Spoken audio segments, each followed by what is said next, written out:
को जन्म देने वाला बागबान, परिवार को जन्म देने वाला पिता, दोनों ही अपने खून पसीने से अपने पौधों को सींचते हैं, न सिर्फ अपने पेड़ से, उसके साए से भी प्यार करते हैं, क्योंकि उसे उम्मीद है एक रोज जब वो जिंदगी से थक जाएगा, यही साया उसके काम आएगा। आयो लाल सभई चओ झूलेलाल। असां 14 नवंबर ते वीडियो ठाहियोसीं। उन वीडियो ते सभु सिंधियुनि ही ऐतराज़ खयो, ॿिए धर्म वारनि ऐतराज़ कोन खयो। झूलेलाल साईंअ जे अंतर ध्यान थियण खां पहिरीं सभु सिंधियुनि वचन ॾिनो हो कि पंहिंजे धर्म में रहंदासीं, ॿिए जो धर्म स्वीकार न कंदासीं, चाहे उन लाइ जान भी ॾियणी पए। झूलेलाल साईं हर घड़ी अवतार न वठंदा। सिंध जे शहदाद कोट में झूलेलाल साईं प्रवचन कयो हो, जेको पंहिंजे धर्म में अटल रहंदो, मां उन सां सदाई गॾु आहियां। इहा ॻाल्हि सही अथव, असां वॾनि जे वातां ॿुधी हुई।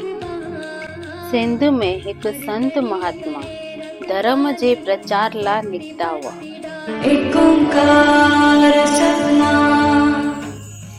सिंधियुनि मतलब जे हिसाब सां संत जी शेवा कई हुई। संत सिंधियुनि खे चयो, सभु सिंधी गुलनि वांगुरु छिन्न भिन्न थी वञे। ही आशीर्वाद भी थी सघे थो ऐं श्राप भी। त तव्हांखे ॾिसण में ईंदो हूंदो कि सिंधियुनि जी गुल जे खुशबू वांगुरु सभु जगह ते तारीफ़ आहे। समाज से बहुत कुछ सीखने जैसा है, बहुत कुछ सीखने जैसा है। सिंधी कम्युनिटी दुनिया का एक बहुत क्रिएटिव कम्युनिटी है, रिजिलियंट कम्युनिटी है। पूरे दुनिया में आप फिलीपीन से लेके साउथ अमेरिका, पनामा तक जाइए, सिंधी कम्युनिटी। और Sindhi community as entrepreneur spirit है, इनमें बिजनेसमैन है, वो जाके कहीं नौकरी करने वाले नहीं है। आयो लाल सभई चो मुंहिंजे तमाम सिंधी धारवाड़ बहन उनके जय झूलेलाल। आयो लाल सभई चो झूलेलाल। सिंधी कभी किसी से डरता नहीं, झूठा प्यार कभी किसी से करता नहीं।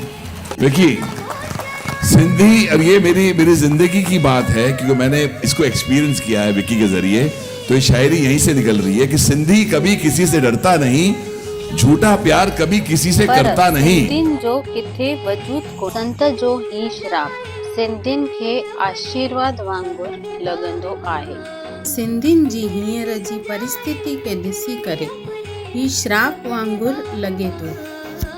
ही संत काफ़ी समय खां बिना ॾोह जे कारागार में बंदि आहे। डीडी सिंधी चैनल लाइ मोहन जेठमलाणी काफ़ी सालनि खां कोशिश करनि पिया। चेटीचंड ते पब्लिक हॉलीडे न हुजण जे करे सिंधियुनि खे छुटी वठणी पवंदी आहे। अॼु संत जी उहा ॻाल्हि सही वञे पई। सिंधी पंहिंजे असल मूल खे विसारे वेठा आहिनि। तॾहिं खां सभु सिंधी सभिनि अलॻि अलॻि पंथनि में मथो टेकण वेंदा आहिनि। नागपुर इंदौर लाटकाणा जे इंसिडेंट्स खां पोइ कुझु सिंधी श्राप खां मुक्त थी विया आहिनि ऐं हाणे झूलेलाल साईंअ जी शरण में आहिनि। कुझु बाक़ी आहिनि जो किस्सो साम्हूं आयो आहे। सिंधियुनि जे सभी पंथनि खे, ट्रस्टनि खे संत खां हथ जोड़े श्राप मां मुक्त कराइण जी विनंती आहे। सिंधियुनि जो झूलेलाल साईंअ जे मंदर में कॾहिं अपमान कोन थींदो आहे, न ही कंहिं ॿार खे झूलेलाल साईंअ जो स्वरूप ठहण खां केरु धमकाईंदो आहे।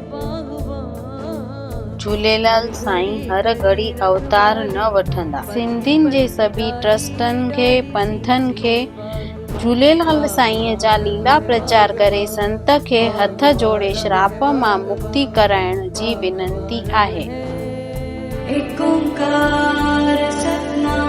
संत जी हीअ श्राप जी ॻाल्हि सभु सिंधियुनि खे ख़बर हुजणी खपे। मूंखे ख़बर कोन्हे कहिड़ी प्रथा आहे कि सिंधी गुरुद्वारे में मथो टेकण वेंदा आहिनि। अगरि सिंधियुनि जी गुरुद्वारे सां का प्रथा आहे त गुरु ग्रंथ साहिब खे घर मां खणी वञण जी हिम्मत कीअं आहे? छो रोकियो थो वञे सिंधी माण्हुनि खे गुरुद्वारे में वञण खां? छो हिकु सिंधी माता जे घर में घुसी जबरन गुरु ग्रंथ साहिब वठनि था? छो सिख माण्हू सिंधी समाज खे गुरु ग्रंथ साहिब ॾियण खां मना था कनि? छो सिंधी समाज सिख धर्म जो प्रचार करे थो?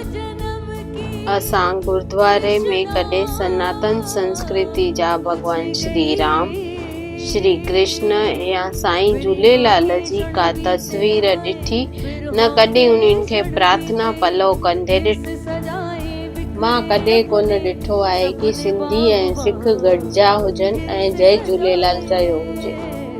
मां कॾहिं सिंधी माण्हुनि खे सिखनि खे धमकाईंदे कोन ॾिठो आहे। मां कॾहिं कोन ॾिठो आहे कंहिं सिंधीअ ॿिए धर्म जी लेडीज़ खे धमकायो हुजे। मां न कॾहिं ॾिठो आहे न ॿुधियो आहे कि कंहिं सिंधीअ ॿिए धर्म जो अपमान कयो हुजे।